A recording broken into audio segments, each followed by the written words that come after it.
The red dust rose in small clouds beneath Margaret Walsh's worn boots as she trudged along the endless road. Each step sent a sharp pain through the holes in her leather soles, but she kept her chin high, shoulders squared against the merciless sun. The basket on her arm had grown heavier with each mile, filled with preserves she'd made from the last of her peach trees jars that might fetch enough at the general store to buy seed for next season. If there was a next season. She paused to adjust her faded calico dress, once blue as a jay's wing, now bleached pale by too many washings and too much sun.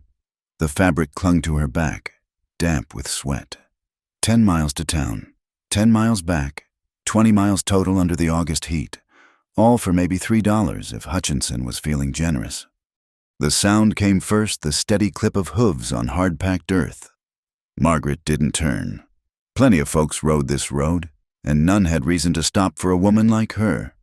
Not anymore. Not since Thomas died and left her with 40 acres of stubborn land and a reputation as the widow who wouldn't sell. But the hoofbeats slowed, then stopped entirely. "Ma'am."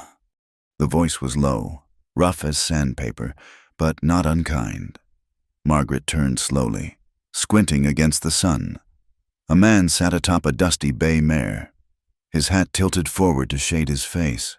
She could make out a strong jaw, several days' worth of stubble, and eyes the color of creek water, gray-green and unreadable. "Sir," she acknowledged, shifting the basket to her other arm. Cowboys were common enough, but this one was different. His clothes were trail-worn but clean, his gun belt well-oiled, his posture easy in the saddle like he'd been born there. A drifter. Maybe. Or worse, one of those men who solved problems with lead. "Long walk to town," he observed, glancing at her boots, then at the sun overhead. "Especially in this heat." Margaret felt her spine stiffen. She'd heard this before, the gentle start before the proposition. Widow Walsh, all alone on that spread. Widow Walsh, too proud to accept help. Widow Walsh, who'd learned soon enough that a woman needed a man's protection out here. "I've walked it before," she said curtly. "I'll walk it again." The stranger shifted in his saddle, leather creaking. For a moment, she thought he'd ride on. Instead, he swung down in one fluid motion, landing soft as a cat despite his size. Up close, she could see he was taller than Thomas had been, broader in the shoulders. His spurs clinked softly as he moved to his saddlebags. "Not suggesting otherwise," he said, pulling out a canteen. He held it out to her, water sloshing inside. "Just offering water." Margaret eyed the canteen like it might bite. Pride warred with thirst. The sun had been brutal, and she'd emptied her own water 2 miles back. "I don't take charity," she said, though her throat felt like she'd swallowed sand. A smile ghosted across his face there and gone. "Didn't say it was free." She blinked. "What's your price?" He considered this, gray-green eyes studying her with an intensity that should have frightened her. Instead, she found herself studying him back the way he held himself. Ready but not threatening. The patient way he waited for her to decide. "Tell me about the road ahead," he said finally. "Any trouble between here and town raiders? Washouts? Anything a man should know?" It was a reasonable trade. Information for water. Margaret nodded slowly and accepted the canteen. The water was warm but clean, and she had to force herself not to gulp. "Roads clear to town," she said, handing it back. "Though Harding's men sometimes patrol near Miller's Creek, they like to inspect travelers, especially women traveling alone." Something shifted in his expression, subtle as a cloud passing over the sun. "Harding. Josiah Harding owns the general store, the mill, and half the land between here and the county line." She couldn't keep the bitterness from her voice. "Wants to own the other half, too." The stranger absorbed this information with a slight nod. He hung the canteen back on his saddle, then surprised her by checking the sun's position again. 10 miles. You said thereabouts? Your feet will be raw before you make 3 more. It wasn't a question. He'd noticed her limp, slight as she'd tried to make it. "I'm headed to town myself. You could ride." Margaret laughed, short and bitter. "And what would that cost? Men like you don't give rides for free. And I've nothing to trade but preserves that won't fetch enough to feed a chicken." He was quiet long enough that she began to turn away, ready to continue her painful journey. His voice stopped her. 10 miles for a kiss. The words hung in the air between them like dust motes, sparkling and dangerous. Margaret whirled back, heat flooding her cheeks that had nothing to do with the sun. "You'd bargain a woman's dignity for a ride to town." "I'd bargain fair," he corrected mildly. "A kiss is just a kiss, ma'am. Your dignity's your own to keep or lose as you see fit. I'm offering a trade, same as you'd make at Hutchinson's store. Take it or leave it." She stared at him, this strange cowboy with his patient eyes and steady hands. Other men had wanted more for less.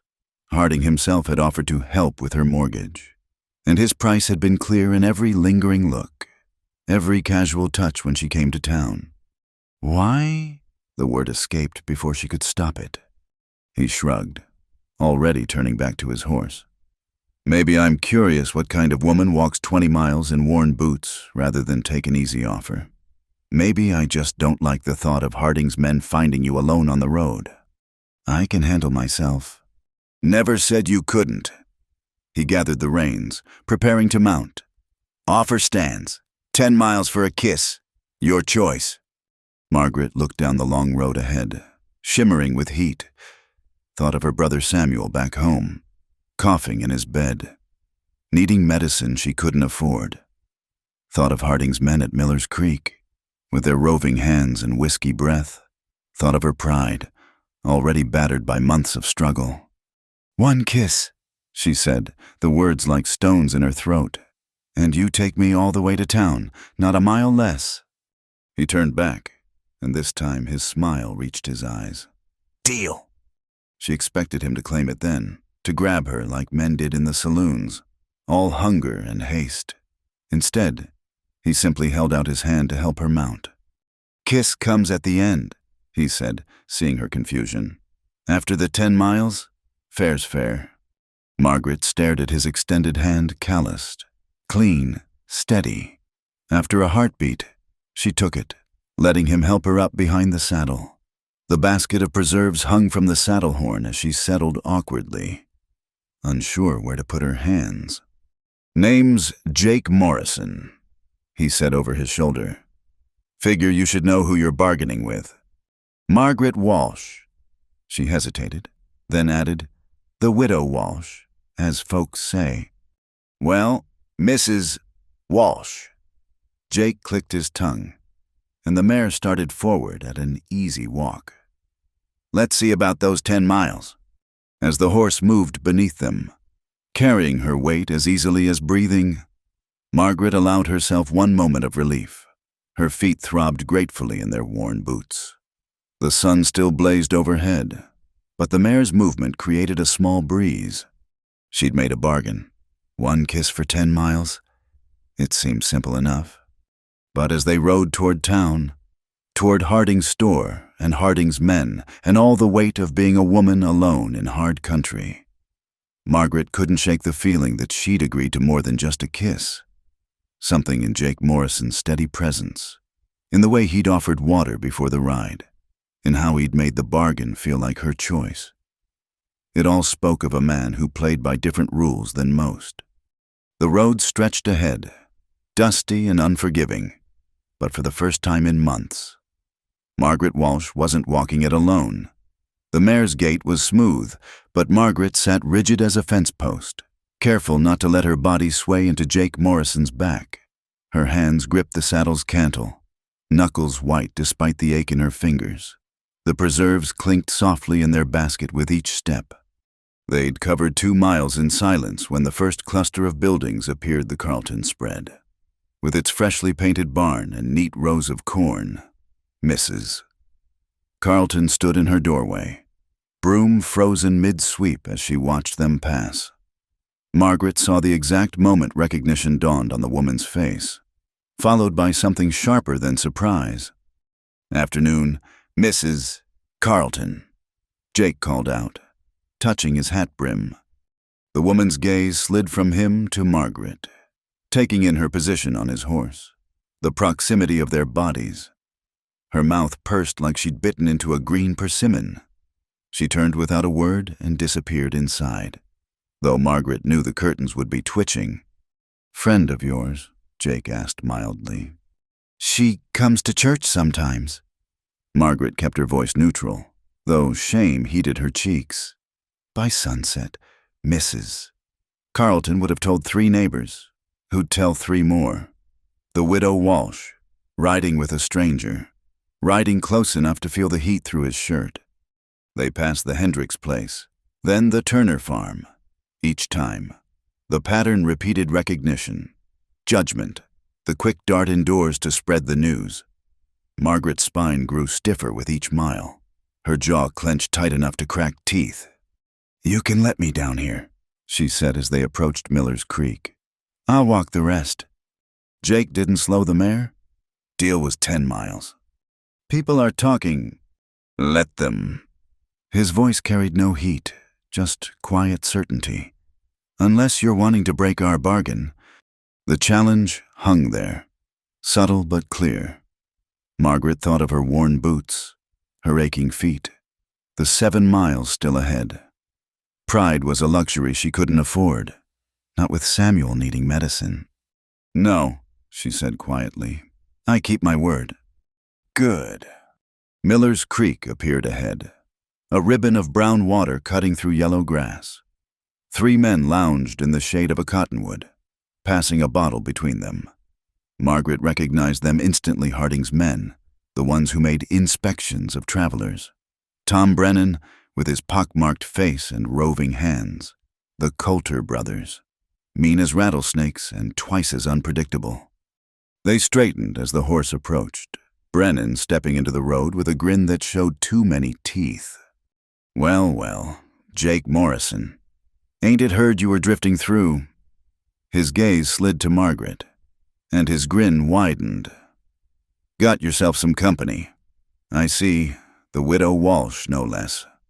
Jake reined in the mare but didn't dismount. "Brennan, boys. That's a fine-looking basket of preserves," Brennan continued, moving closer. "Might be we should inspect them. Make sure they're fit for sale in Mr. Harding's establishment." The Coulter brothers flanked them, hands resting casual on their gun butts. Margaret felt Jake's body shift slightly, a subtle tensing of muscle. "The lady's preserves are her business," Jake said evenly. "Same as where she rides and who with." Brennan's eyes narrowed. "Mr. Harding likes to know what comes into his town, who comes into his town." He reached for the basket. Just a quick look. Jake's hand moved faster than thought, catching Brennan's wrist. Not violent, just firm as iron. "I said no." The air went tight as a fiddle string. The Coulter's hands twitched toward their guns but didn't draw. Brennan's face flushed red, then purple. "You're making a mistake, drifter," he hissed. "Mr. Harding don't take kindly to—" "To what?"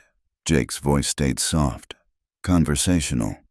"To a man giving a lady a ride to town to keeping his hands off what ain't his."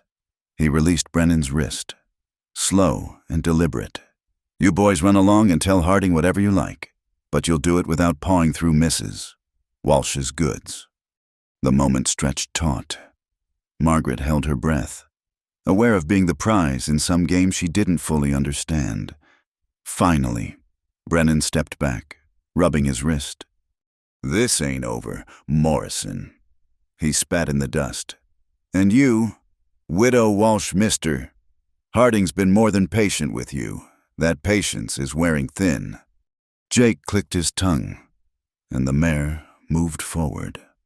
The 3 men parted like water, their eyes burning holes in Margaret's back until the creek fell behind. They rode in silence until the confrontation was well past. Then Jake spoke, quiet enough that she had to lean forward to hear. "How long has Harding been pressuring you?" The question surprised her into honesty. "Since the day they put Thomas in the ground, Maybe before. And your land worth taking. 40 acres with water rights. Not much, but the creek runs year-round. She hesitated, then added, It borders his northern pasture.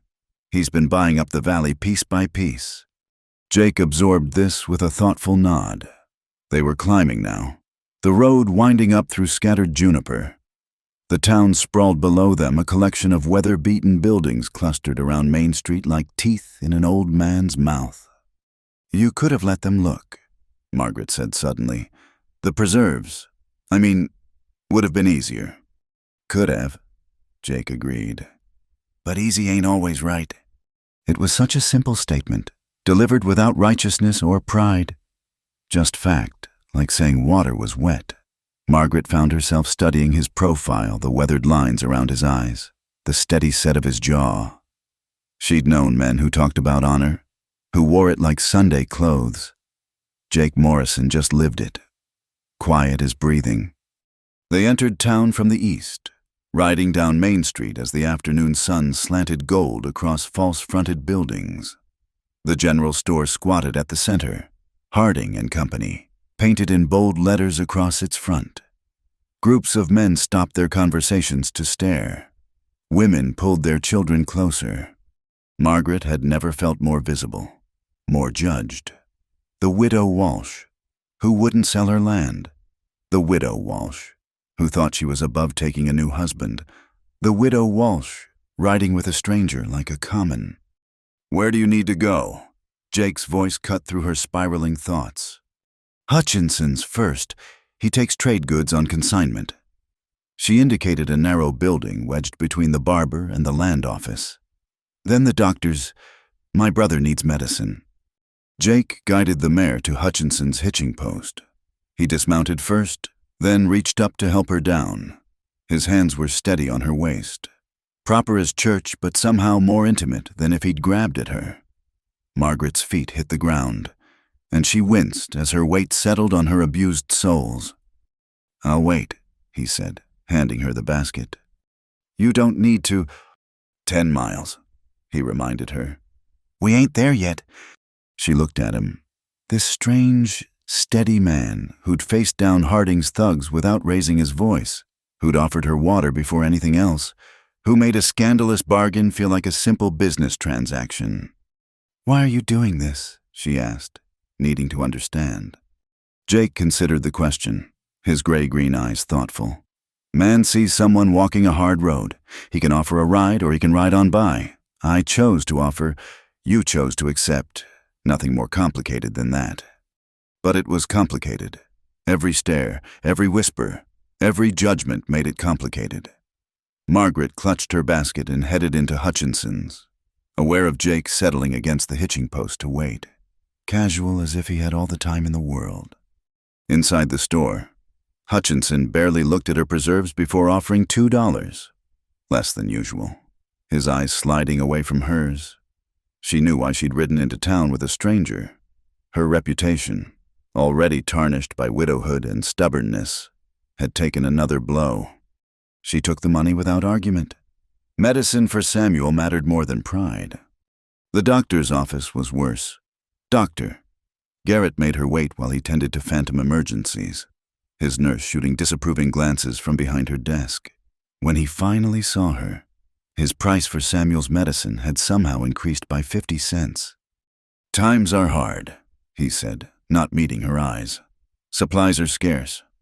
Margaret paid without comment, though it left her with barely enough for coffee and flour. She emerged into the late afternoon sun to find Jake still waiting, now surrounded by a small crowd of onlookers. Tom Brennan stood among them, no doubt having spread his version of events at Miller's Creek. Jake straightened as she approached. Get what you needed. Yes, she tucked the medicine carefully into her basket. Thank you for waiting. He helped her mount again, ignoring the growing crowd. As they rode back down Main Street, Margaret caught a glimpse of Josiah Harding standing in his store's doorway. A big man, prosperous and handsome in the way that money could make a man. His eyes followed them, cold as winter stone. They'd reached the town limits when Jake spoke. We've gone 10 miles. Mrs. Walsh. Margaret's heart stuttered. The bargain. The kiss. She'd almost forgotten in the stress of town. The weight of judging eyes. Now it came rushing back what she'd promised. What it would cost. Jake guided the mare off the road. Into a grove of cottonwoods that offered shade and privacy. He dismounted, then helped her down. And this time she was aware of every point of contact, his hands at her waist, the brush of her skirts against his legs. "A deal's a deal," she said, proud that her voice didn't shake. "It is," he agreed. She lifted her chin, closed her eyes, waited for him to claim what she'd traded. The moment stretched. A breeze rustled the cottonwood leaves. A mockingbird sang 3 notes and fell silent. Margaret opened her eyes to find Jake watching her with something that might have been sadness. "That's what you think of me?" he asked quietly. "That I'd take a kiss from a woman who's bracing for it like a blow?" Heat flooded her cheeks. "I made a bargain." "You did, and you'd keep it, even if it turned your stomach, because you're a woman of your word." He stepped back, creating distance between them.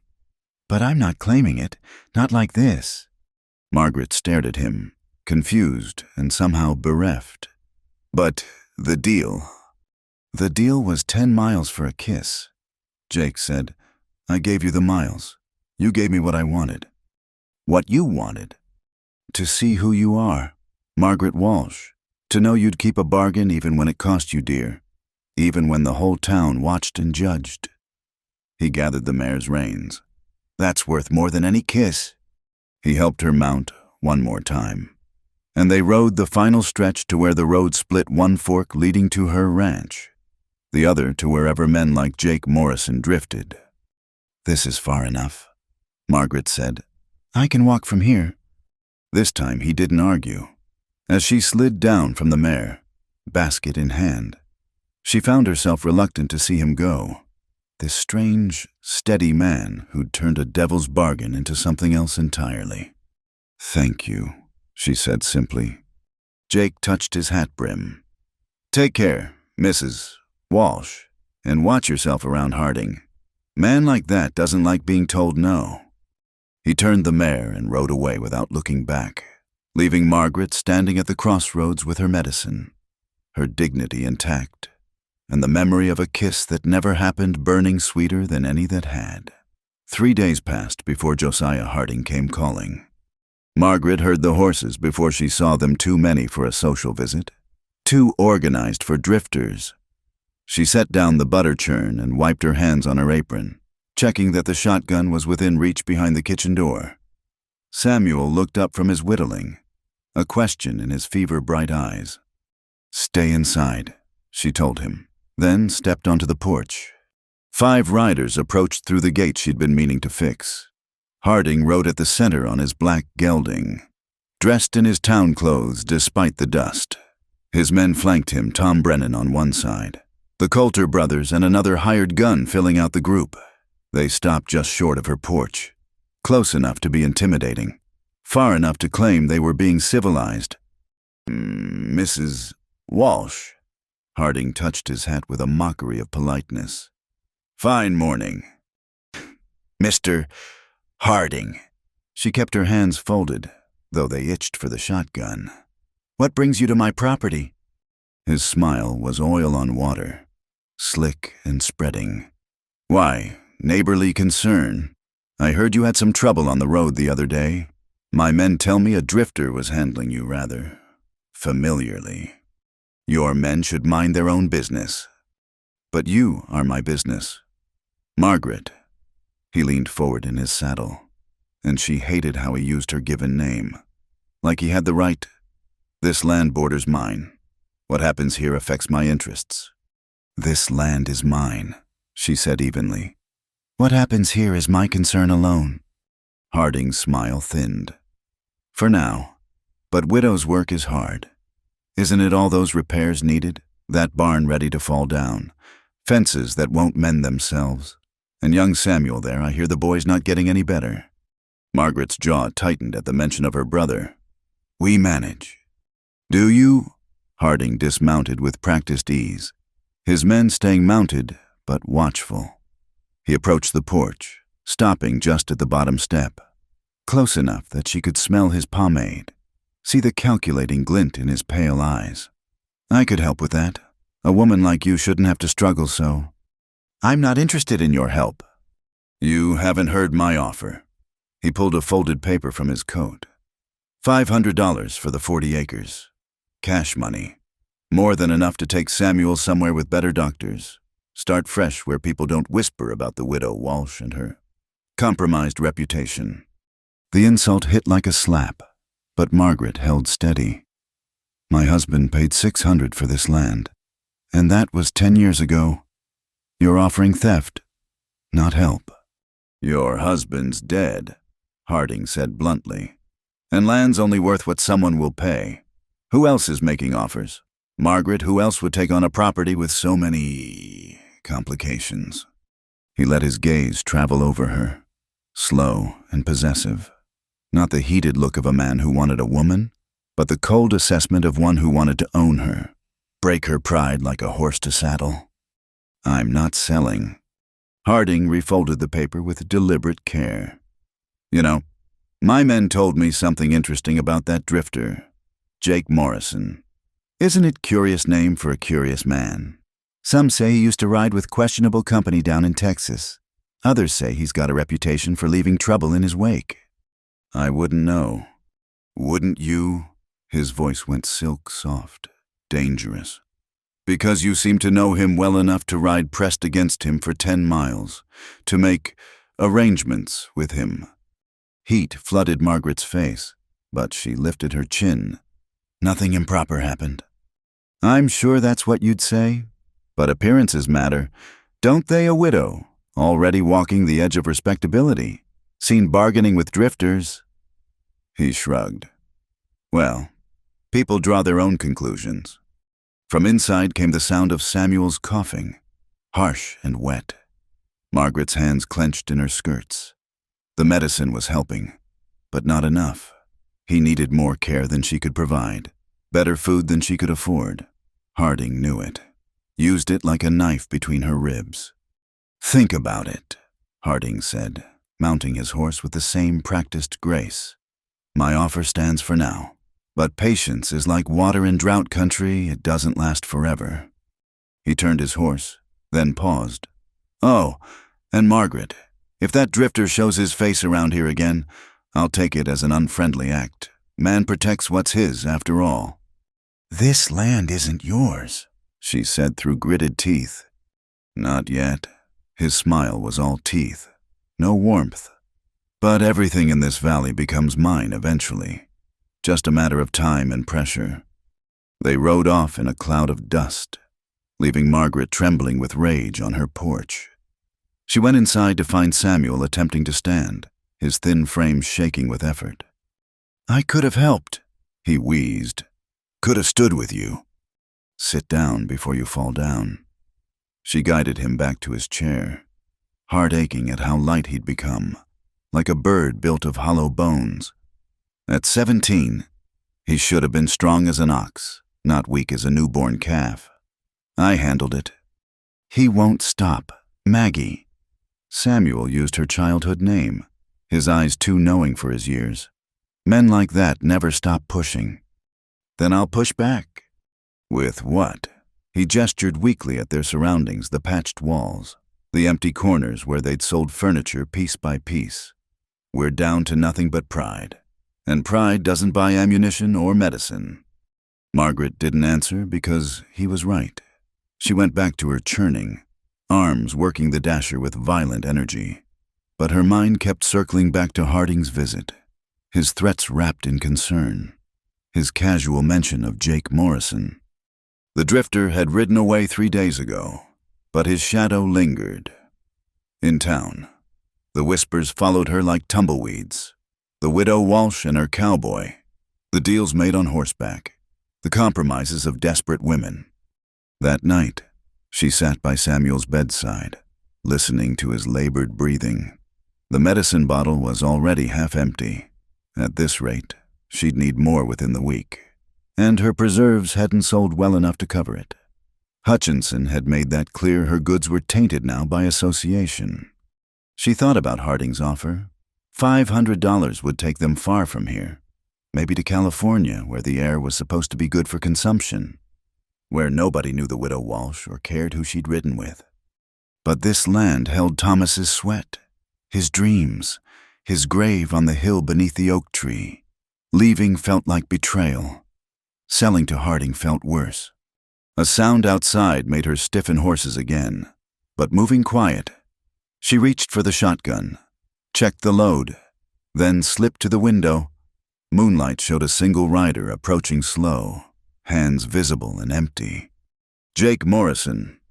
Her heart did something complicated in her chest relief, fear, an odd warmth she didn't care to examine.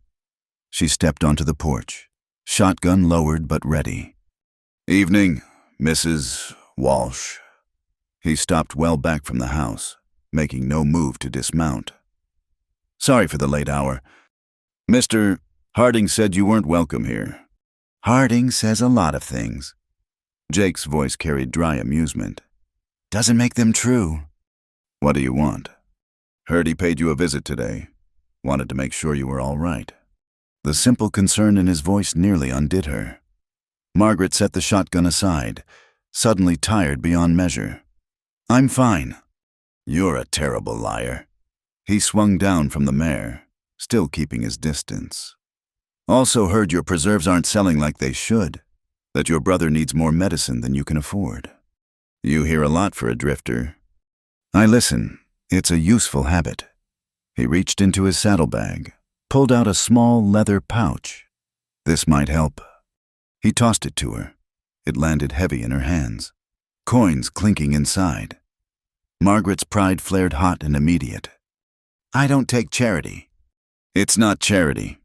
Jake leaned against his horse, casual as if they were discussing weather. "It's payment for a job." "What job?" "I need someone who knows the valley, knows the people, someone who can tell me who's buying land, who's selling, who's being pressured." His eyes found hers in the moonlight. "Someone Harding doesn't own." Margaret weighed the pouch, torn between need and suspicion. "Why do you care about land deals in a valley you're just passing through?" "Maybe I'm thinking of staying. Maybe I'm tired of drifting." He shrugged. "Or maybe I just don't like men who think they can own everything they see." "And if I say no?" "Then you say no, and I ride on. But the money stays either way. Call it an advance against future information, if that sits better with your pride." She thought of Samuel's medicine, of the empty pantry, of Harding's cold eyes. "He'll hurt you if you stay. He's got men, influence. The law looks the other way when Josiah Harding wants something." "I've faced worse than small-town tyrants." Jake gathered his reins. "Think on it. I'll be around." "Where?" "Here and there. Man like Harding pushes. Someone needs to push back." He mounted in one smooth motion. "You're not alone in this. Margaret, remember that." He was gone before she could respond, leaving her standing in the moonlight with a pouch of coins and a dangerous hope blooming in her chest. From inside, Samuel called weakly for water. She went to tend her brother, but her mind stayed on Jake Morrison and his quiet promise. Someone needs to push back, as if it were that simple, as if one drifter could stand against Harding's money and men. But as she counted the coins enough for medicine and supplies, both Margaret found herself believing. Maybe it was foolish. Maybe it would bring more trouble than help. But for the first time since Thomas died, she didn't feel like she was fighting alone. The valley had a new player in its game, and Josiah Harding wasn't the only one who could apply pressure. Margaret tucked the pouch away and began to plan. If Jake Morrison wanted information, she could provide it. And if Harding wanted a war, well, the widow Walsh had less to lose than he might think. The moon rode high over the valley, casting shadows that looked like promises or threats. Sometimes, Margaret thought, they were the same thing. The morning sun slanted through gaps in the barn wall. illuminating dust motes and the sorry state of Margaret's property. She stood in the doorway, surveying the damage time and poverty had wrought: missing boards, a roof that leaked in 3 places, and a door hanging by one stubborn hinge. "It'll fall on your head one of these days." She didn't startle. Somehow she'd known Jake would return. As inevitable as sunrise, he stood beside his mare, holding tools she recognized from town: a hammer, nails, a saw that gleamed with newness. "Bought those with the money I gave you." "My money, once paid." He set the tools down, already studying the barn structure. "Information has value. You've been providing it." It was true. For a week now. She'd been leaving notes at the old fence post by Miller's Creek, which families Harding was pressuring. Who might be ready to sell? Where his men patrolled. Jake left money in return. Always more than the information was worth. "I didn't ask you to fix my barn." "You didn't ask me for water that first day either." He tested a beam, frowned at the give in it. "Samuel around?" "Inside. It's a bad morning." Jake nodded, understanding in the brief gesture. He'd never asked about Samuel's illness directly, but he noticed things: the medicine bottles, the careful way Margaret rationed food, the sound of coughing in the night. He worked without further conversation, competent and methodical. Margaret found herself drawn to watch despite the morning chores waiting. There was something peaceful about it: the rhythm of hammer blows, the scent of fresh-cut wood, the way Jake moved with economical purpose. "You've done this before," she observed. "Built things, sure, tore them down too." He didn't elaborate, but she heard years of story in those simple words. By noon, he'd reinforced 2 walls and patched the worst of the roof. Margaret brought water and cornbread, which he accepted with a nod of thanks. They ate in companionable silence, sitting on upturned buckets in the shade. "Harding's been quiet," she said eventually. "Men like him are never quiet, just planning." Jake brushed crumbs from his hands. "He made an offer on the Brennan place yesterday. Old Tom Brennan's cousin, not the hired gun, widow with 3 kids. She won't sell. That land's been in their family for—" She already did, half what it's worth. But her oldest boy needs doctoring for a broken leg that won't heal right. His expression was grim. Funny how accidents happen to folks who won't sell willing. Margaret's stomach turned. "You think Harding—" "I think a boy climbing trees his whole life doesn't suddenly fall wrong." Jake stood, retrieving his hammer. "I also think talking about it here isn't wise." She glanced around, suddenly aware of how voices carried in the valley, how easily a man could hide in the scrub brush or the wash. "You really think he has people watching?" "I know he does. Saw fresh horse tracks by your eastern boundary this morning. Someone's been keeping tabs." The thought of being watched, studied, made her skin crawl. But before she could respond, Samuel appeared in the doorway, moving careful as glass. At 17, he had Margaret's dark hair and their father's height, but illness had whittled him down to sharp angles and translucent skin. "Heard hammering," he said, breathless from the short walk. "Thought we were under attack." "Just improvements," Jake said easily. "You must be Samuel. You're the drifter got the whole town talking." Samuel's grin held mischief despite his weakness. "The one who corrupted my sister's virtue on horseback." "Samuel—" Margaret's face flamed. "What?" "That's what Mrs. Carlton's been telling anyone who'll listen." He lowered himself onto a crate, trying to hide how his legs shook. "Course. She also says you're probably an outlaw or worse, so her credibility's questionable." Jake's mouth quirked. "Guilty on the drifter charge. The rest is negotiable." He went back to work, but Margaret noticed how he positioned himself to keep Samuel in easy conversation, asked the boy's opinion on repairs, listened to his suggestions with grave attention. Within an hour, Samuel was laughing, a sound rare enough that Margaret's throat tightened.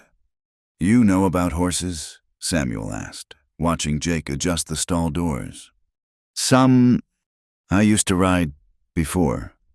The unspoken weight of illness hung in the air. Had a paint mare, pretty as sunrise. Had to sell her last winter. Sorry to hear it. Jake's voice carried genuine regret. A boy should have a horse. A lot of things should be that aren't.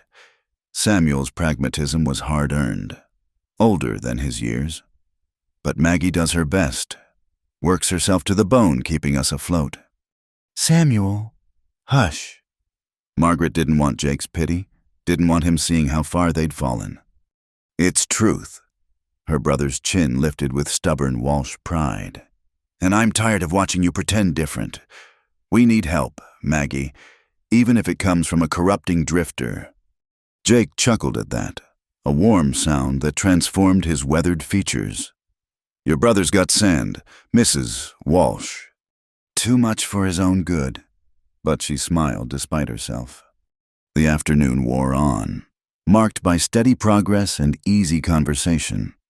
Jake had a gift for drawing Samuel out, getting him to talk about better days without making it seem like pity. Margaret found herself relaxing by degrees, laughing at her brother's increasingly colorful descriptions of town gossip.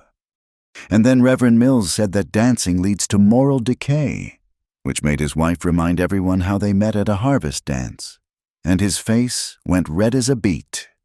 Jake's sudden stillness cut through Samuel's story.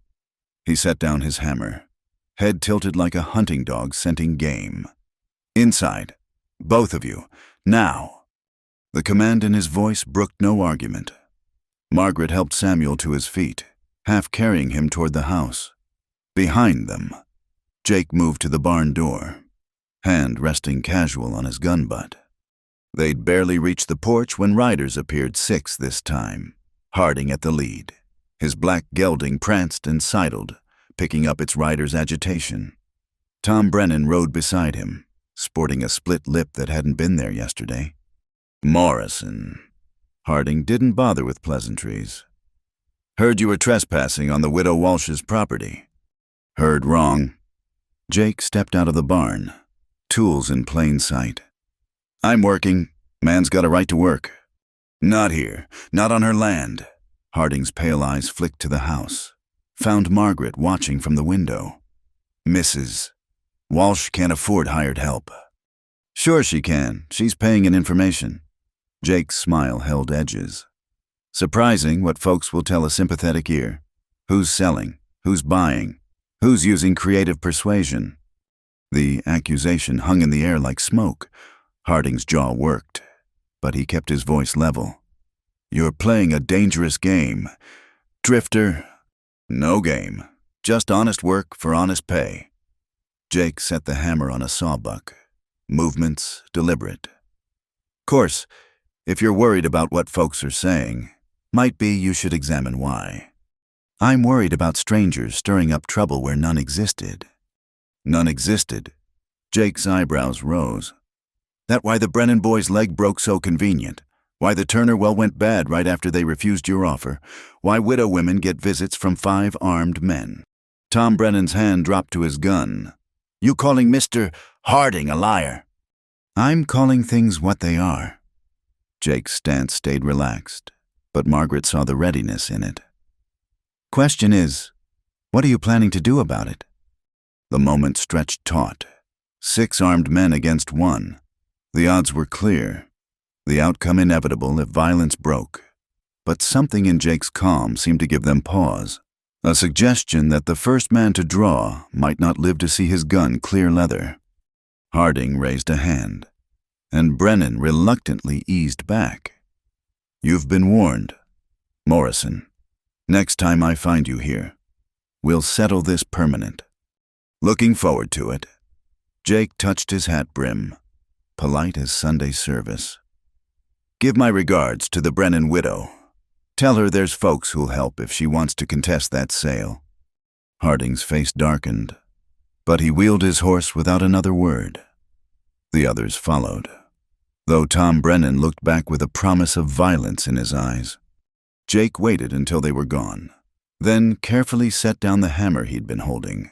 Margaret saw his hand shake, just once, before he stilled it. "You can't come back here," she said from the doorway. "He means it. He'll kill you." "Maybe." Jake looked at the work he'd done, the repairs still needed. "But a barn half fixed is worse than useless. Besides, someone needs to finish teaching Samuel that card trick I mentioned." "This isn't your fight." "Isn't it?" He turned to face her fully, and she saw something in his eyes that made her breath catch. Not pity or obligation, but genuine care. "You think you're the only one who's lost things to men like Harding? The only one who knows what it's like to watch good people get ground down by greed? I think you're risking your life for strangers." "Not strangers, not anymore." He gathered his tools, preparing to leave. "I'll be back tomorrow, earlier, before his watchers expect it. And Mrs. Walsh might be time to oil that shotgun, just in case." He rode off into the gathering dusk, leaving Margaret torn between gratitude and fear. "From inside?" Samuel called weakly. "He's coming back, isn't he?" her brother asked when she reached him. "Yes." "Good." Samuel closed his eyes, exhausted by the day's excitement. "I like him. He doesn't look at me like I'm already dead." Margaret smoothed his hair, her heart aching. It was true. Jake saw Samuel as he was sick but still present, still fighting, still worth teaching card tricks to.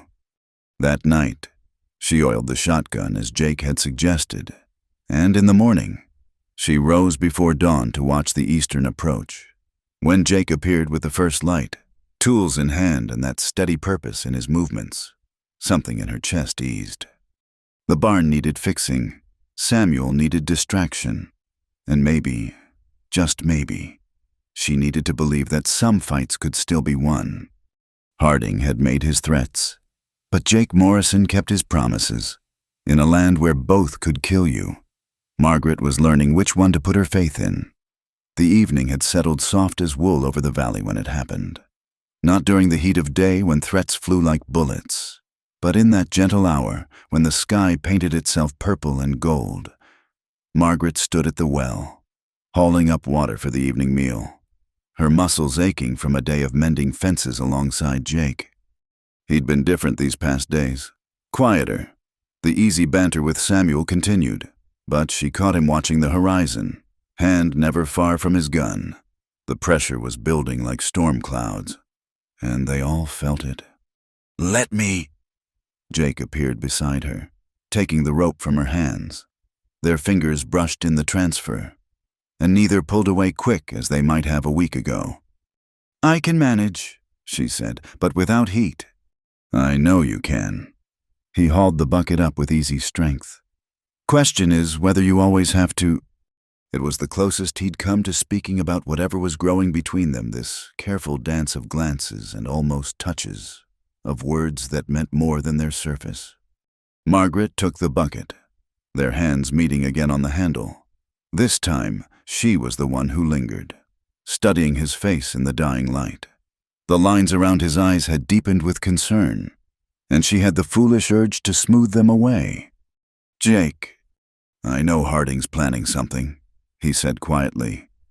"Too much movement in town. Too many of his men drinking and talking loud. Whatever's coming. We'll face it." The words surprised her with their certainty. Together. Something shifted in his expression, a warmth that transformed his weathered features. "Margaret, The shot split the air like thunder. Jake moved before the echo died, pushing Margaret behind the well's stone wall as a second shot chipped rock where she'd been standing. He had his gun out, scanning the darkening landscape. "The house!" Margaret gasped. "Samuel!" "He's inside, safe if he stays put." Jake's voice was steady, but she felt the tension in him. "Can you make it to the porch? I'll cover you." She nodded, gathering her skirts. On his count, she ran, hearing his gun speak twice behind her. The front door had never seemed so far, but she crashed through it to find Samuel crouched beneath the window, their father's old rifle across his knees. "Where?" she demanded. "Ridgeline. Saw the flash." His face was pale but determined. 3, maybe 4 riders." Jake burst through the door, slamming it behind him. They're circling, trying to drive us out. He checked his ammunition. Movements precise. Samuel, you watch the back. Margaret, the east window. Anyone comes close, you shoot. Don't hesitate. They took positions as more shots peppered the house. Margaret's hands were steady on the shotgun, her fear crystallizing into cold purpose. They wanted her land, her pride, her surrender. They wouldn't have any of it.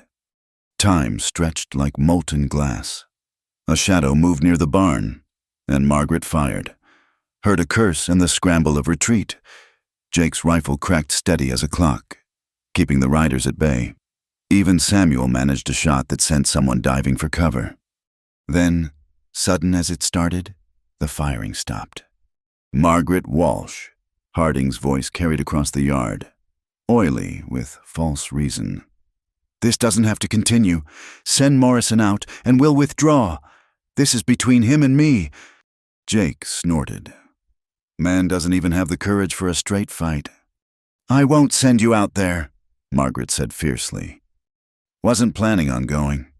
He peered through a crack in the shutters. But we can't hold them forever. Samuel's about done. And they know it. It was true. Her brother was swaying where he knelt, rifle barrel dipping. The burst of desperate energy was fading, leaving him gray and gasping. Mrs. Walsh. Harding again. Your brother needs a doctor. How long before his lungs give out? How long before you're burying family again?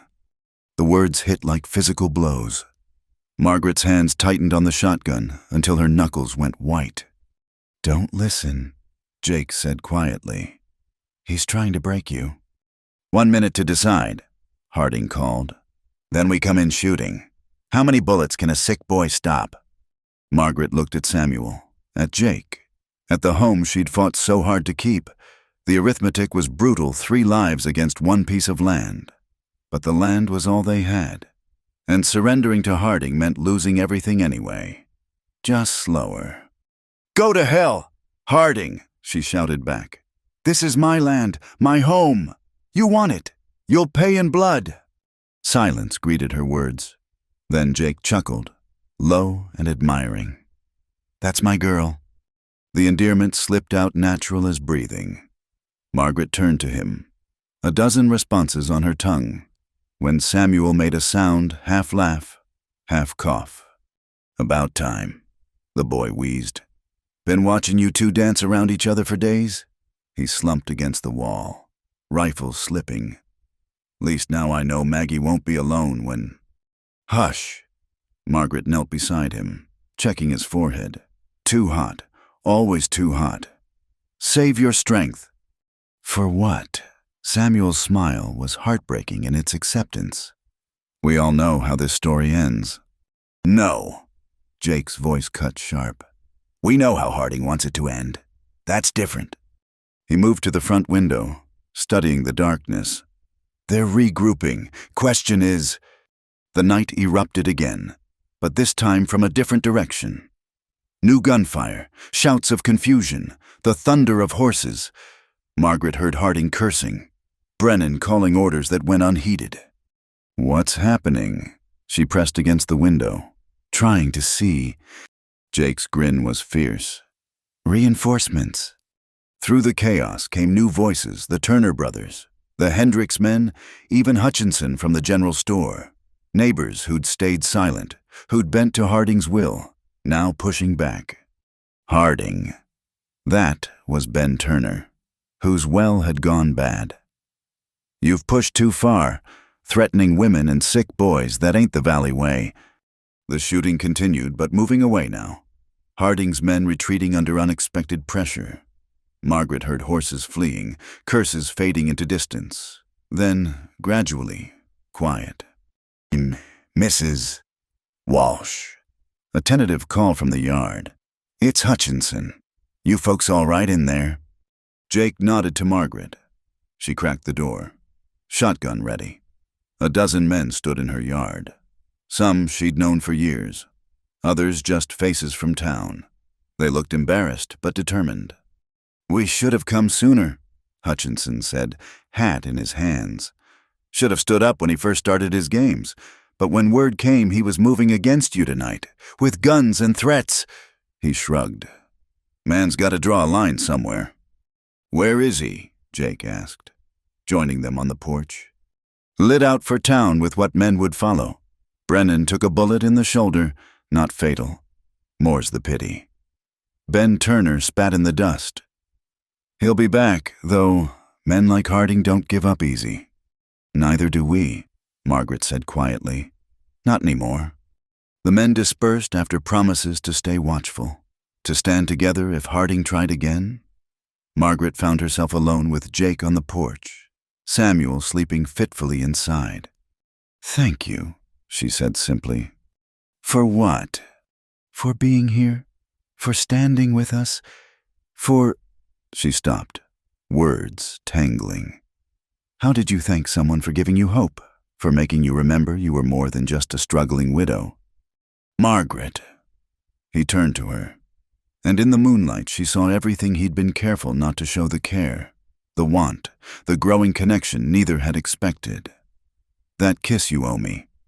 Her heart stuttered. "The deal was for 10 miles. You gave them freely." "I did, but I'm not asking as payment."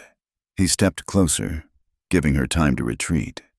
"I'm asking because I've wanted to kiss you since you stood in the dust with your chin high and pride blazing. Because you're the strongest woman I've known. Because when this is over, however it ends, I want to know I didn't waste the chance." Margaret looked at him. This man who'd entered her life as a stranger and become essential as breathing. Who saw her not as the widow Walsh, but as Margaret, fierce and capable and worth fighting beside. "You talk too much," she said, and pulled him down to her. The kiss wasn't payment for miles traveled. It wasn't desperate or hasty like she'd expected that first day. It was promise and recognition, gentle and fierce by turns. It tasted of gunpowder and hope, of battles fought and battles yet to come. When they parted, she was breathless and he was smiling. "Been wanting to do that since you offered it." He admitted.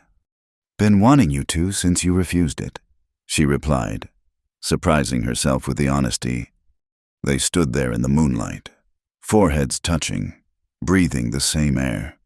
Tomorrow would bring Harding's revenge, more threats, the continued fight for survival.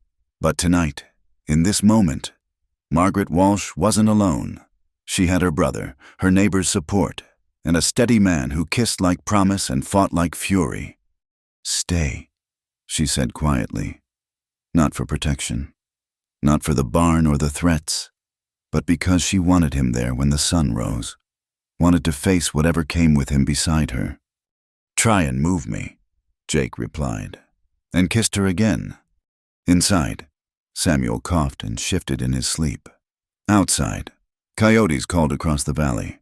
But on the porch of a house worth fighting for, two people who'd started as strangers discovered that some bargains paid off in ways never imagined. The kiss had never been about the miles. It had been about the journey, and Margaret was beginning to think the journey had just begun. The night riders came 3 days later, but not with guns. They came with torches. Margaret woke to the smell of smoke and the orange glow flickering on her bedroom wall. She was out of bed and reaching for the shotgun before fully awake, her nightgown billowing as she ran to the window. "Fire!" Samuel's voice cracked from the next room. "The barn!" Jake was already in the yard, silhouetted against the flames that licked up the barn's east wall, the wall he'd just finished repairing.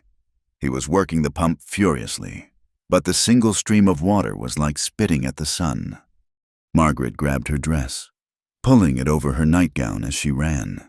The heat hit her face the moment she stepped outside, fierce and hungry.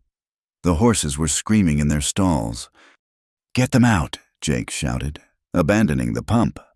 "I'll get the tools." She ran for the barn, smoke already thick in her lungs. The horses were wild with terror, rearing and kicking at their stalls. Margaret grabbed a flour sack, dunked it in the water trough, and threw it over the mare's head. Half blinded, the animal let her lead it out, back for the other, flames closer now, wood cracking like bones. Samuel appeared at her side, swaying but determined. Between them, they got the last horse clear just as Jake emerged dragging tools and what tack he could save. Behind them, the barn roof collapsed in a shower of sparks. They stood watching months of work disappear, faces painted orange by destruction. The animals huddled together, still trembling. Tools and leather were scattered on the ground like offerings to the fire god. "At least we saved," Samuel's words cut off in a fit of coughing that wouldn't stop. He doubled over, and when he pulled his hand from his mouth, it was dark with blood. "No!" Margaret caught him as he fell, lowering him gently to the ground. "No, no, no!" Jake knelt beside them, his face grim in the firelight. Samuel's breathing was wet, labored. Each exhale brought more blood. "Doc Garrett," Margaret said desperately. "We need—" "Won't come." Samuel's voice was barely a whisper.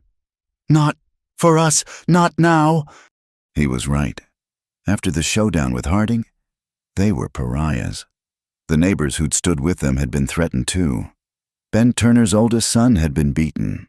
Hutchinson's store windows had been smashed. "Then we take you to him." Jake started to lift Samuel, but the boy cried out in pain. "Stop." Samuel gripped Jake's arm with surprising strength. "Just stop. Let me watch the fire. Always did like watching fires." Margaret held her brother, feeling his life ebb with each struggled breath. The barn burned like a pyre, taking with it their last hope of recovery. No shelter for animals, no storage for feed, no protection come winter. "Maggie!" Samuel's eyes found hers, still bright despite the growing darkness in them. "Don't let him win. Promise me." "I promise," she whispered. "And Jake," the boy turned slightly. "Take care of her. She's stubborn as a mule, but good-hearted." "I will," Jake said solemnly. Samuel smiled then, peaceful despite the blood on his lips. "Good. That's good." He died as the last of the barn walls fell, gentle as a sigh. Margaret held him long after he'd gone still, rocking slightly, keening low in her throat. Jake stayed beside them, one hand on her shoulder, standing guard over their grief. Dawn came gray and bitter, revealing the barn's skeleton and the boy who'd never see another sunrise. Jake had wrapped Samuel in a blanket, laid him out proper in the house. Margaret sat beside the body, dry-eyed now, her tears spent. "We'll bury him beside Thomas," she said quietly. "He'd like that." "I'll dig the grave." Jake paused at the door. "Margaret, I'm sorry. If I hadn't come here, hadn't challenged Harding." "He was dying anyway." Her voice was flat, emotionless. "At least he died fighting. At least he died with hope." The funeral was just the two of them. No preacher would come, no neighbors dared attend. Jake spoke a few words over the grave about courage and kindness, about boys who became men too young. Margaret threw the first handful of dirt, then walked away. She couldn't watch them cover him, not her baby brother, not her last family. That afternoon, she stood in the ruins of the barn, sifting through ash and char, looking for anything salvageable, anything that might help them survive. Her hands were black with soot, her dress ruined, but she kept searching. "Margaret!" Jake found her trying to lift a beam too heavy for 3 men. "Stop! You'll hurt yourself. We need to rebuild, without a barn." "We'll manage." "How?" She whirled on him, all her grief turning to rage. "How do we manage with no shelter, no money, no help? How do we fight when he can burn us out any time he wants?" Jake caught her soot-stained hands, stilling them. By being smarter than he is, by hitting him where he doesn't expect.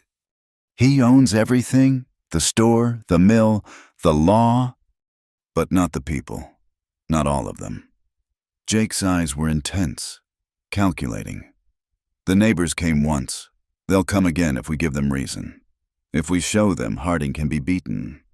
My brother is dead. My barn is ash. What's left to show?" "You," He cupped her face, gentle despite the calluses. "You're still standing, still fighting. That means more than you know." She wanted to argue, to rage, to collapse. Instead, she found herself leaning into his touch, drawing strength from his certainty. "What do you have in mind?" "Harding thinks he's broken you. He'll expect you to run or surrender." Jake smiled, cold as winter iron. "So, we do neither. We go to town." "Town?" Margaret pulled back. "Are you mad?"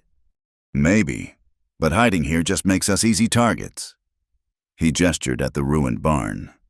"In town, with people watching, he has to be careful, has to maintain his respectable image. And do what in town, beg for work, grovel for charity. Make a statement." Jake's smile warmed slightly. "Show them Margaret Walsh isn't broken. Show them you're not afraid." She looked at him, this man who'd ridden into her life with an odd bargain and stayed for a war, who'd held her through her brother's death and stood ready to fight on. "I have nothing to wear to town. Everything smells of smoke or worse." "Then wear it anyway. Let them see what Harding's done." He touched a strand of her soot-darkened hair. "Let them see you're still here despite it." It was madness. Going to town now, vulnerable and visible, was asking for trouble. But what else was left cowering here until Harding burned the house too? Running with nothing but the clothes on her back. "When?" she asked.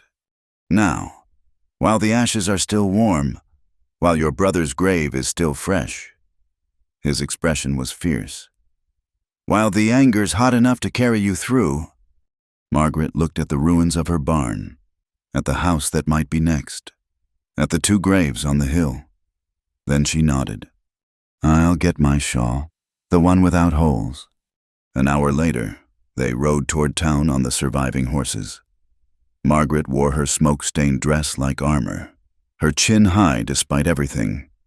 Jake rode beside her, rifle across his saddle, watching the road. "Whatever happens," he said quietly, "I'm with you." "I know." She managed a ghost of a smile. "That's the only reason I can do this." The sun climbed higher, burning off the morning chill.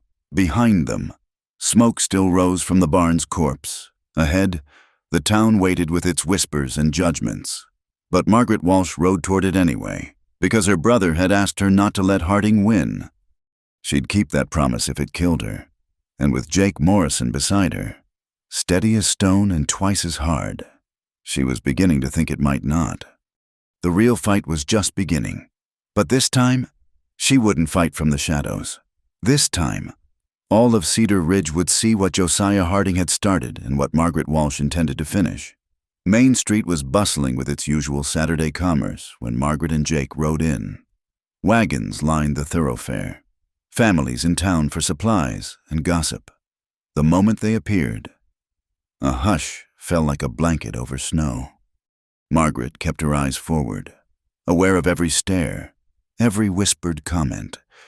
Her smoke-stained dress drew gasps, the soot in her hair, the exhaustion carved in her face, the fresh grief in her eyes, all of it told the story without words. "Burned out," someone murmured. "The boy, dead, buried this morning." The whispers followed them like dust, but Margaret didn't acknowledge them. She dismounted at Hutchinson's store, Jake beside her, his presence a wall between her and the gathering crowd. Inside, Hutchinson looked up from his ledger, face paling. "Mrs. Walsh, I heard about the fire, about Samuel. I need credit," Margaret said simply.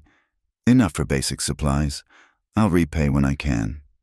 Hutchinson's eyes darted to the window where faces pressed against the glass. That is, Mr. Harding has made it clear that anyone who what?" Jake's voice was soft, dangerous. "Who helps a burned-out widow who shows basic Christian charity?" "You don't understand." Hutchinson's voice dropped to a whisper. "He owns my mortgage.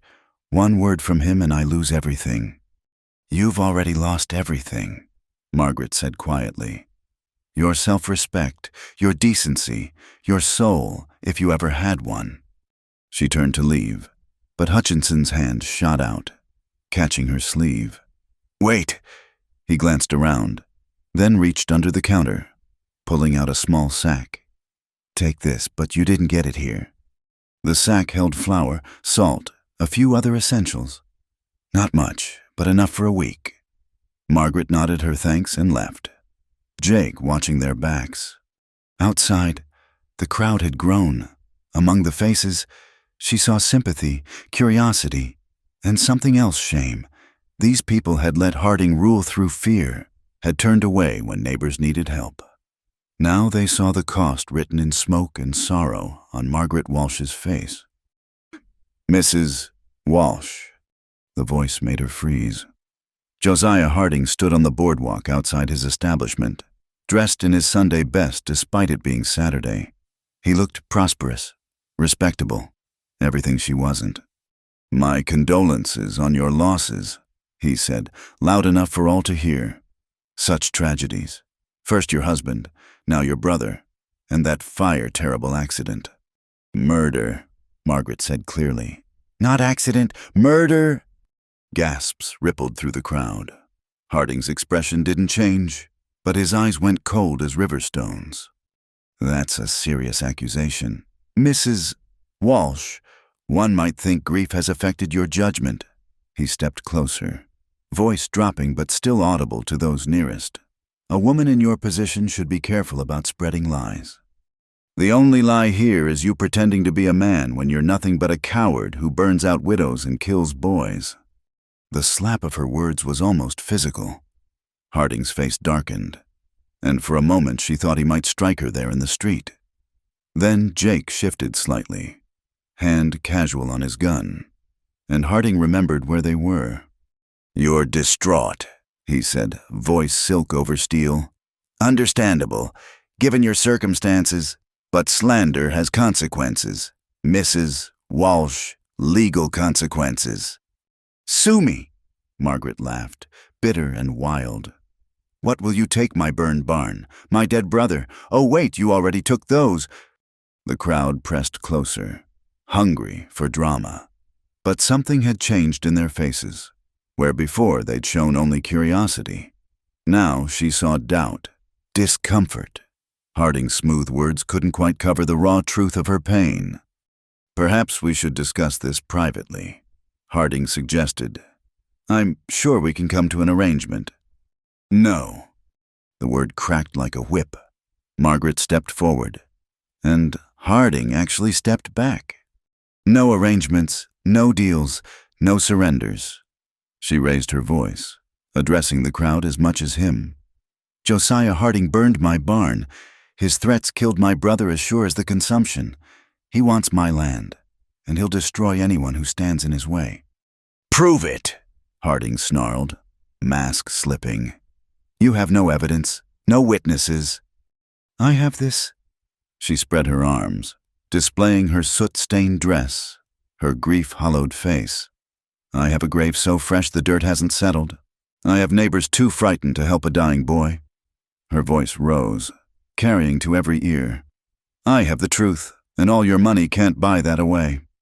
The silence was complete. Even the horses seemed to hold their breath. Then, from the crowd, a voice spoke. "She's right." Ben Turner pushed through, favoring his left side where Harding's men had worked him over. "We all know it.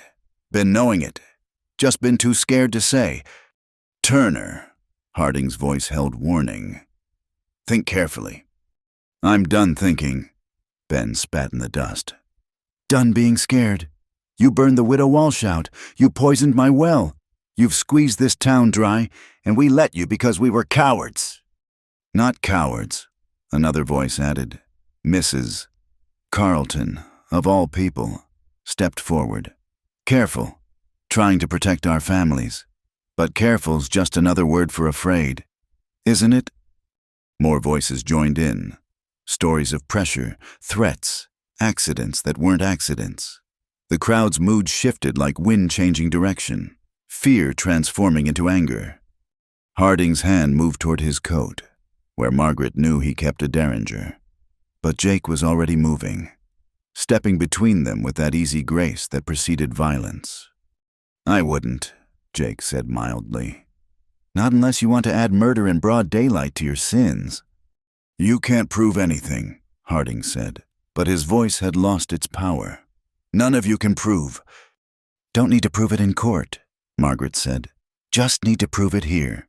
Now. In front of everyone who matters." She turned to the crowd. These people who'd whispered about her, judged her, abandoned her. But they were also people who'd known hardship, who'd felt Harding's boot on their necks. "I'm not leaving," she announced. "My husband is buried on that land. My brother, too. Harding can burn every building, threaten every friend. But I'll still be there come morning. Because that's what we do. We endure. We survive. We stand together or we fall alone." "Pretty words," Harding sneered. "But words don't rebuild barns or stop bullets." "No," Jake agreed. "But people do." He looked around the crowd, meeting eyes, challenging. "How many of you have lumber-sitting spare nails you could share, time you could give Mrs.? Walsh needs a barn. Seems to me a barn raising is just what this town needs." "You help her. You're against me," Harding warned. "I own mortgages, notes, debts. I can crush any of you." "You can crush some of us," Ben Turner corrected. "Maybe even most. But all of us standing together." He shook his head. "Your money only goes so far, Harding, and it doesn't go far enough to buy our souls. Not anymore." The crowd stirred, restless, dangerous. For the first time since Thomas died, Margaret felt something like hope. It was fragile as spring ice, but it was there. "Tomorrow," she said, loud and clear. "Anyone who wants to help, come to my place. Bring what you can, even if it's just willing hands and an open heart." "You'll regret this," Harding promised, backing toward his store. "All of you. When winter comes and you need credit, when your notes come due." "We'll manage," someone called out. "Like we did before you came, like we will after you're gone." Harding's face went white at that. The suggestion that his power might not be eternal, that the town might exist without him? He turned without another word and retreated into his store. But Margaret knew this wasn't over. Wounded animals were the most dangerous. But for now, in this moment, she'd won something. Not the war, maybe not even a battle, but she'd stood in the center of town and spoken truth. And people had listened. Jake touched her elbow gently. "We should go. He'll regroup, come at us another way." She nodded, suddenly exhausted. The crowd parted as they walked to their horses, but now the faces showed respect rather than judgment. Some even nodded or touched their hats. As they mounted, Mrs. Carlton approached. "I was wrong," she said quietly. "About you, about that day on the road." She glanced at Jake. "Sometimes a woman needs help. Nothing shameful in accepting it." "Thank you," Margaret said simply. They rode out of town different than they'd entered, still grief-stricken, still vulnerable, but no longer alone. Behind them, the crowd dispersed slowly, talking in groups, planning. "Think they'll come?" Margaret asked as town fell behind. "Some will," Jake said. "Maybe enough." And Harding. Jake's face was grim. "He'll come too, but not to help raise a barn." Margaret thought of Samuel, cold in the ground, of Thomas, who dreamed of prosperity on their little ranch, of all Harding had taken and tried to take. "Let him come," she said. "I'm done running, done hiding, done being afraid." Jake reached over, caught her free hand in his. "That's my girl." This time she didn't blush or pull away. She squeezed back, drawing strength from his touch. Tomorrow would bring whatever it brought. But today, she'd stood up to Josiah Harding in front of the whole town and lived to ride away. It was, she thought, what Samuel would have called a good start. Dawn came blood red over the valley. painting the ruins of the barn in shades of rust and shadow. Margaret stood on her porch, coffee growing cold in her hands, watching the road. Jake had been gone since before first light. Scouting, he'd said, making sure Harding wasn't planning an ambush. The first wagon appeared as the sun cleared the horizon. Ben Turner driving, his wife beside him, their wagon bed loaded with lumber. Behind them, another wagon, then another. They came in a steady stream. The Hendricks family, the Carltons, even old Hutchinson with his sleeves rolled up and tools in hand. "Told you they'd come," Jake said, materializing beside her like smoke. Margaret's throat was too tight for words. She watched her neighbors arrive. Some she'd barely spoken to in years, all risking Harding's wrath to help her rebuild. By mid-morning, 20 families had gathered. The men organized work crews while the women set up cooking fires. Children ran between the wagons, their laughter strange and wonderful after so much sorrow. It looked like the barn raisings of Margaret's childhood, before the world turned hard and cruel. "Where do you want the frame?" Ben Turner asked, already measuring out the ground. Margaret showed them, and work began in earnest. The sound of hammers and saws filled the air, drowning out the memories of gunfire and flames. She threw herself into the work, carrying water, holding boards, doing whatever was needed. Her hands blistered and bled, but she didn't stop. This was her land, her fight, her victory being built one board at a time. Jake worked alongside the men, his quiet competence earning their respect. She caught them talking between tasks about the weather, about crops, about everything except why they were really here. Men's way of becoming allies without admitting it. "Riders coming." The call killed conversation like a blade. Tools lowered. Hands drifted to weapons. But it wasn't Harding's men who appeared, it was Sheriff Walsh, no relation. Despite the name, his deputy and 2 others wearing badges. "Morning, folks," the sheriff said, not dismounting. His eyes swept the gathering, taking note of who stood with the widow Walsh. "Heard there was some kind of unlawful assembly happening out here?" "Barn raising," Ben Turner said evenly. "Nothing unlawful about neighbors helping neighbors." "Mr. Harding seems to think different. Says you're harboring a dangerous criminal."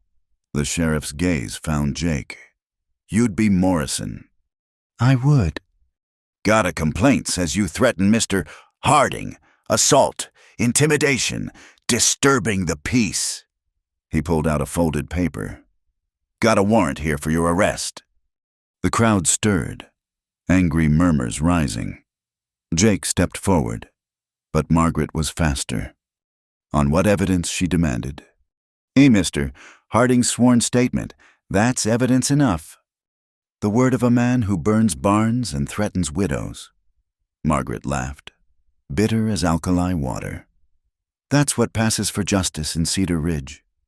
The sheriff's face flushed. "Now, Mrs. Walsh." "Don't you Mrs. Walsh me, Robert." She used his given name deliberately, reminding everyone he was just a man, not the law incarnate. "We all know who owns you, who pays for your campaigns and your whiskey. But these people came here free and clear, and they'll leave the same way." "I've got a warrant." "Then serve it," Jake said quietly. "But know this, I go peaceful. But I don't go quiet. Every person here will testify to what's really happening. How Harding's using the law like a weapon. How you're helping him do it." The sheriff shifted in his saddle, clearly uncomfortable. His authority depended on people accepting it, and the mood of the crowd was distinctly unaccepting. "Maybe," Ben Turner said slowly. "We should all go to town, all of us, have a nice public trial. Let everyone hear the truth about Josiah Harding's tactics." "I'll testify," Mrs. Carlton added, "about the threats made to my husband when he wouldn't sell water rights." "And I'll tell about my poisoned well," another voice called. More offers came, a flood of suppressed grievances finally finding voice. The sheriff looked like a man watching a dam crack, knowing the flood was coming. "This isn't necessary," he said, trying to regain control. I'm sure we can. The gunshot split the air like thunder. Jake spun, hand going to his shoulder where red bloomed across his shirt. Margaret screamed, rushing to him as he dropped to one knee. More shots followed, sending people diving for cover. "Nobody move!" Harding's voice rang out as riders swept in from 3 directions, 20 men, maybe more, all armed. Harding himself rode at their head, smoking rifle in his hands. "This gathering is over." "You shot an unarmed man," Margaret cradled Jake, pressing her hand against the wound. Blood seeped between her fingers, warm and terrifying. "I shot a criminal resisting arrest." Harding's smile was cold triumph. "Sheriff Walsh, do your duty. Arrest Morrison for his crimes, and these people for unlawful assembly." "You can't arrest everyone," Ben Turner said, standing despite the guns aimed at him. "There's 40 of us, maybe 10 of you." 15, Harding corrected. "And we have guns. You have hammers and good intentions. How many of you want to die for the widow Walsh's lost cause?" The question hung in the air like smoke. Margaret felt the crowd's resolve waver. They'd come to raise a barn, not fight a war. They had families, responsibilities, everything to lose. "I'll go," Jake said through gritted teeth. "No need for anyone else to get hurt." "No," Margaret gripped him tighter. "I won't let them." "Hey," the voice was young, scared, but determined. Tommy Hendricks, all of 16, stepped out from behind his father's wagon. "I saw who fired first. Wasn't Mr. Morrison. He hadn't even drawn." The boy's voice gained strength. "That's attempted murder, not arrest." "Boy's confused," Harding said dismissively. "Scared. Can't trust what he thinks he saw." "I saw it too," another voice said, then another and another. One by one, people stood, men, women, even children old enough to understand, all claiming to have seen Harding shoot first. Shoot without cause. It wasn't true for all of them. Some had been looking away, working, distracted, but they stood anyway, choosing sides not with guns but with witness. Harding's face darkened. "You're all lying. Conspirators. I'll see every one of you." In court, Margaret stood, Jake's blood still on her hands. "Please do. Bring charges. Let's have a real trial, with real testimony. Let's talk about everything, the fires, the threats, the accidents. Let's bring it all into the light." She walked toward him, and something in her face made his men shift nervously. This wasn't the broken widow they'd expected to find. This was something else, something dangerous in its absolute lack of fear. "You killed my brother," she said quietly. "Burned my barn, shot the man I—" She caught herself, continued. "Shot an innocent man, and for what, 40 acres of dirt?" "It's not about the land," Harding snarled. "It's about order, about knowing your place, about power." Jake finished, struggling to his feet with Ben Turner's help. His face was pale, but his voice was steady. About a small man trying to feel big by stepping on others. Harding raised his rifle again, and Margaret knew with cold certainty he was going to kill them both. Here, in front of everyone. Let witnesses talk. Dead men and women told no tales. But Sheriff Walsh spurred his horse between them. "Enough." Harding turned on him, furious. "You work for me." "I work for the law," the sheriff said quietly. "And maybe I've forgotten that lately. But not today." He looked around at the crowd, at neighbors ready to stand for each other. "Not anymore." The moment stretched taut as wire. Harding's men waited for orders. The townspeople waited for violence. Margaret waited for the world to end or begin again. Finally, Harding lowered his rifle. "This isn't over." "No," Margaret agreed. "It's just starting." He wheeled his horse, his men following, but not before Tom Brennan locked eyes with Jake. The promise there was clear. This would be settled, one way or another. As the dust of their departure settled, Margaret turned back to Jake. The wound was bad, but not fatal. The bullet having passed through the meat of his shoulder. Women were already tearing petticoats for bandages. Men organizing defense in case Harding returned. "You stood," Jake murmured, wincing as someone cleaned his wound. "All of you stood." "Together," Margaret said simply. The barn raising continued, but it was different now. They weren't just building a structure, they were building a community. By sunset, the frame stood proud against the sky, not as grand as the old barn, but solid, real, theirs. As the families prepared to leave, each stopped to clasp Margaret's hand, to nod at Jake. No words were needed. They'd chosen their side, and everyone knew the cost might be dear. "Will they come tonight?" Margaret asked as the last wagon rolled away. Jake tested his bandaged shoulder, checked his rifle. "Probably, but we'll be ready." They sat on the porch as stars emerged, the new barn frame skeletal in the darkness. Margaret thought of all they'd lost, all they'd gained. The fight wasn't over, might never be truly over. But for the first time since Thomas died, she felt something stronger than grief or fear. "Jake," she said quietly. "What I almost said earlier, about you being—" "I know." He caught her hand, careful of the blisters. "Me too." It wasn't a declaration of love. Not yet. There was too much unsettled, too much danger still circling. But it was a promise, as solid as the barn frame, as enduring as the land itself. "Whatever comes," Margaret said, "we face it together." "Together," Jake agreed. In the distance, a coyote howled, wild and free. The sound carried across the valley, over farms and ranches where people lay awake making choices, counting costs. Change was coming to Cedar Ridge, slow and painful as birth, but coming nonetheless. And at the heart of it, a widow and a drifter sat guard over 40 acres of hope, ready for whatever dawn might bring. The bargain had begun with a kiss for 10 miles.